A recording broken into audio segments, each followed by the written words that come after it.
Hey guys, this is Austin.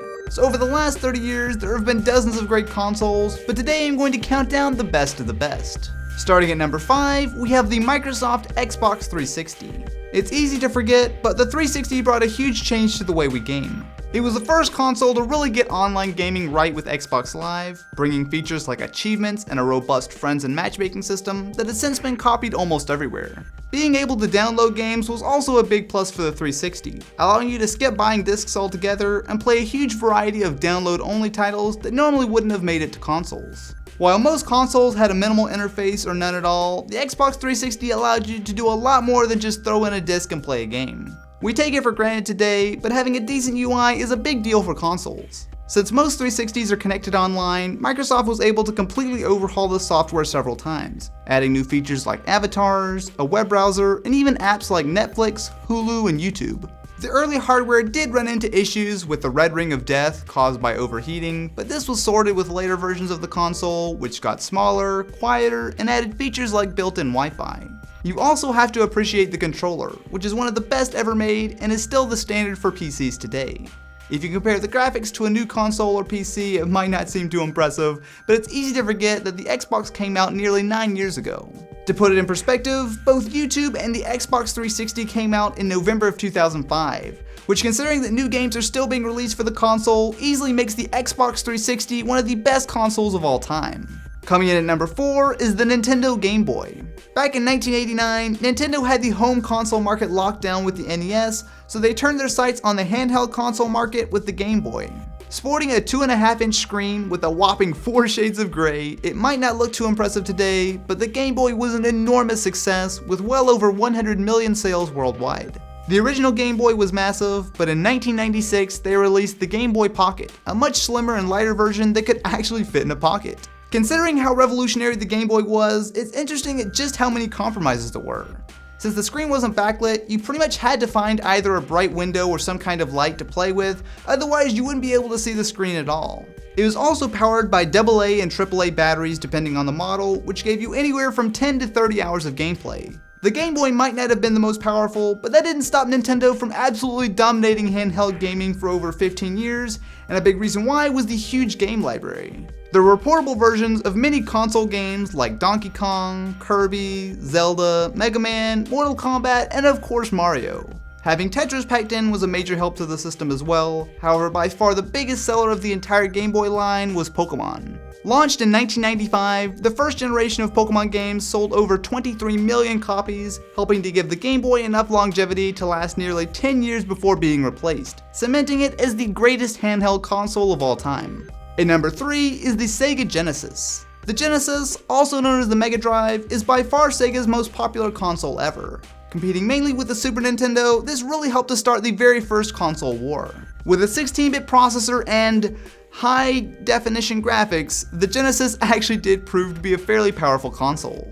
Excellent games like Sonic showed that the Genesis had enough power to easily keep up with the SNES, and titles like Afterburner weren't too far off from their arcade releases. There were a variety of add-ons available, including the Sega CD, 32X, and Nomad, which was a handheld version of the console. None of these were particularly popular, but they all helped to give the Genesis a life well into the next generation of consoles. The controllers also held up quite well. Its larger, curved design always felt more comfortable to me than the Super Nintendo, and later versions added 3 more buttons, making it even better. One of the most ahead of its time features was the Sega Channel. The Genesis was among the first consoles to support downloading titles, allowing you to play an entire selection of games for $15 a month. 20 years later, even modern consoles haven't figured this out, making the Sega Genesis truly one of the best consoles ever. For number 2, we have the Nintendo Entertainment System. The NES is the grandfather of modern video gaming. As the first home console by Nintendo, back in 1985, the video game industry was almost completely dead, with the market shrinking by 97% in just 2 years. Nintendo was an enormous part of bringing consoles back to life. The pack-in game with the NES was Super Mario and Duck Hunt, introducing Mario as one of the best platformers and most influential games of all time. Mario wasn't the only major franchise that got its console start on the NES though. Huge series like The Legend of Zelda, Metroid, and Mega Man all launched first on the NES. The controller was also a big improvement. While it might not be quite as ergonomic as an Xbox gamepad, compared with some of the other controllers of the time, this was a major step forward. When you step back and consider that the video game industry nearly died in the 80s, a huge reason why we still have consoles today is thanks to the NES. And finally, at number 1, we have the Sony PlayStation 2. 155 million. That's how many PS2s Sony sold, making it easily the most popular console of all time. Ending its production run just last year, a few months before the PS4 launch, the PlayStation 2 had one of the longest lifespans of any console at 13 years. One thing that's easy to overlook is just how many things the PS2 did right.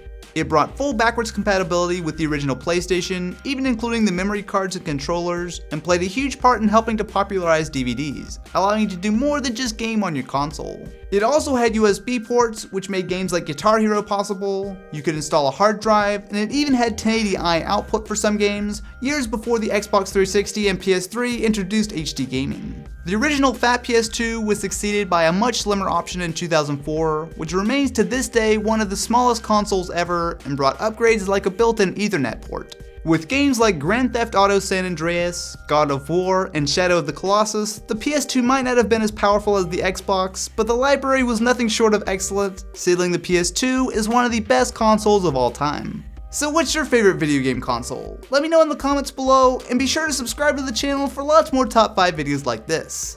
Anyway, I've got to give a big shout out to Audible for making this video possible. Audible.com is a leading provider of audiobooks with more than 150,000 downloadable titles across all types of literature, including fiction, non-fiction, and periodicals. I spent a lot of time driving around to find old consoles and do research for this video, which made listening to Audible a great way to get some reading in while still getting work done. Right now, Audible's offering a free audiobook if you try them out, and that includes Wool by Hugh Howey. To download Wool or another audiobook for free, just head over to audible.com/Austin. The reason I'm able to do videos like this is because Audible is such a huge supporter of the channel, so definitely go check out audible.com/Austin and give them a shot.